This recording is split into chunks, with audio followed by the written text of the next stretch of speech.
Listen to that. Ah, exactly. As it should be. Exact. Welcome back to another plaintext style video. In this one, we are debugging some issues with the timing of the DAW. So you just saw the result, what we're going to get to by the end of this video. Sit back and enjoy. We'll go through exactly what happened along the way. Might be a little dry. Feel free to skip through. Just trying to document everything that goes on with this as we move along. In the meantime, you could join the Discord, link in the description, if you want to get involved with this project. LT Strange is doing a killer job working on loading MP3 files in addition to WAV files, which are currently supported. And yeah, that's about it for this video. I'm having trouble here.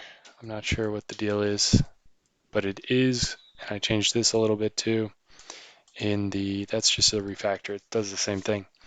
The point is, here it is, right? Let's listen. That's what I want to hear. However, if I get rid of this, where we're setting the end to a known number, 10,000 samples, which gives it that nice little staccato that we just heard, and we render it again, now we can listen. We still have something going too long. Notes are going too long, and I'm not sure why. So it's pretty late here, and I'm going to go to bed and wake up and look at it again. Maybe it'll make sense. So I've modified the methods here to be a little more intuitive. The part that's messy, the beats to samples, is now a static method. And all we're doing is just taking the start beat, the BPM, and the sample rate and converting that to beats to samples. For the end sample, you're just doing the same thing, but you're adding the length. So we're dealing purely in beats in these, and this takes care of converting beats to samples using BPM and sample rate. Now we have the same problem. Nothing's different. I've rewritten the tests a little bit too. They seem sound to me. I don't understand what's going on.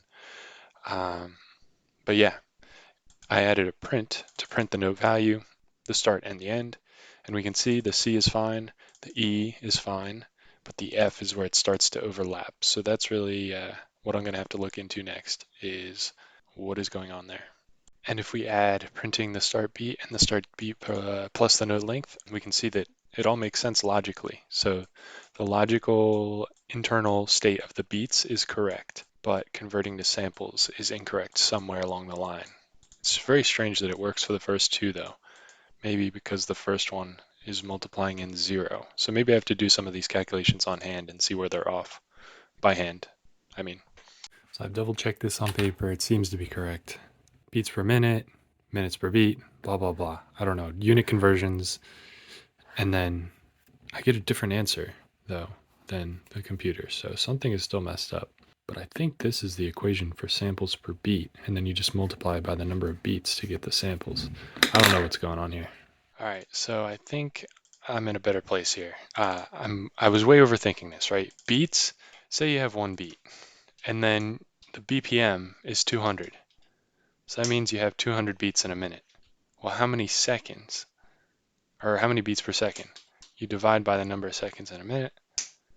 That I believe that there are 3 beats in a second at 200 beats per minute, because that's pretty fast.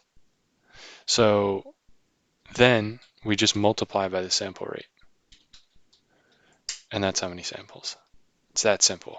I don't know why I was overthinking it so much. So now if you listen to it, it's really slow, and it doesn't seem like it's 200 beats per minute. So something's still wrong, but at least it's actually respecting the logical boundaries of the notes. So if you listen,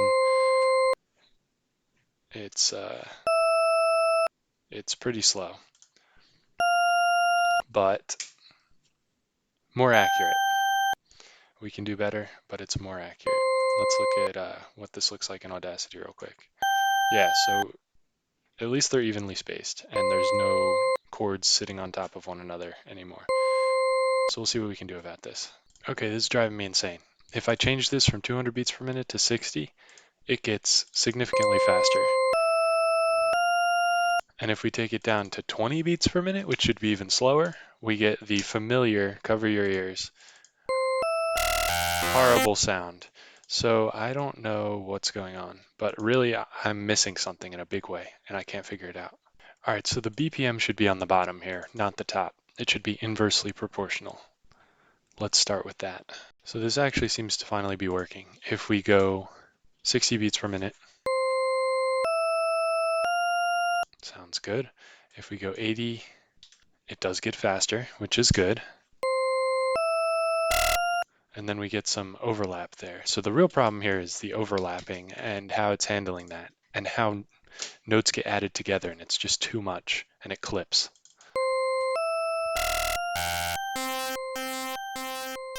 That sounds great except for the parts that overlap. So first of all, I don't know why they're overlapping because they shouldn't be, according to, well, maybe not. Yeah, they are overlapping in terms of samples. So something is still wrong, but it's a lot better now. End minus start is consistent except for the first one, which I don't understand why. But if end minus start is consistent, that means that it means that they're all the right length, they're just shifted from where they should be. Okay, I think we're onto something here. It's getting a little hard to read, but you have the start that I've calculated and messed with through various logic, and then the one that it should be, then you have the end and the one that it should be. And I expected that the one that we calculated should always be shorter than the one that it should be, because I'm trying to limit it if it gets, we're trying to cut it shorter, not make it longer. But what's observed down here, the start is always correct, but the end is getting, in this case, truncated a little bit. Oh no, I'm sorry. It's the same here, and it's getting extended here, and it's getting extended. Or no, it started longer, got shorter.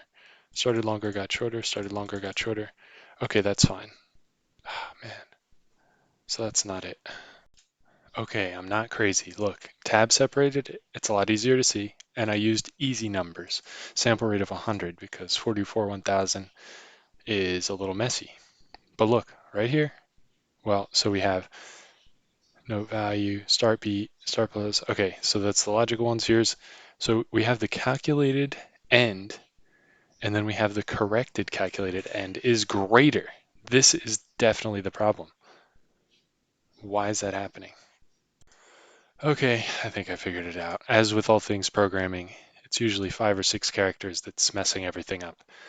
We should not be adding the start to the end sample. That is wrong. But now let's see if it works if we turn all the values back up to what they should be. Oh wow, that's great. Listen to that. Ah, exactly as it should be. Exactly right. Exactly right. Let's see.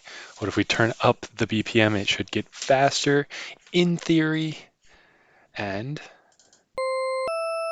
yep. Ah, that is amazing. Ah, love it. Love to see it. And here it is with the piano as an instrument. Actually sounds pretty good. Still a little messed up on the chords, but we can work on that. So I guess the question is there an alternate technique to just adding the two sounds together? And what is Audacity doing? Because, it does it just fine. It does seem to be just adding, right? So here we have a sine wave that I generated 440 hertz. Here's one actually this one's probably 440. This one is 880. So it's an A note and it's an octave higher A note. I took these two tracks, exported them to a WAV file, and then reloaded that WAV file into Audacity, and this is what we get. And we see that it's hitting the ceiling, it's clipping, and it's clipping here as well. LT Strange already pointed out that if it clips, you have to use some kind of numpy function to actually make it clip like this instead of, I don't know what happens if it goes and comes back along the bottom or like spikes wildly because it's out of range, but maybe that's what's necessary. So first of all, handling clipping, which LT Strange has already solved that problem, as well as finding a way to reduce the amplitude of the synths and of the waves if needed. I'm thinking maybe an effects chain or something like that. So we'll see. All right, so I think we're in good shape here. I added something to clip off if it's above or below the max values for it. And if we look at it under a microscope, and I won't play it again, save your ears, but it looks pretty much the same. So that didn't really help. I think the problem is actually that these samples are just way too loud, so we need a way to quiet them down. That brings us to our next step, is a sync effects pipeline.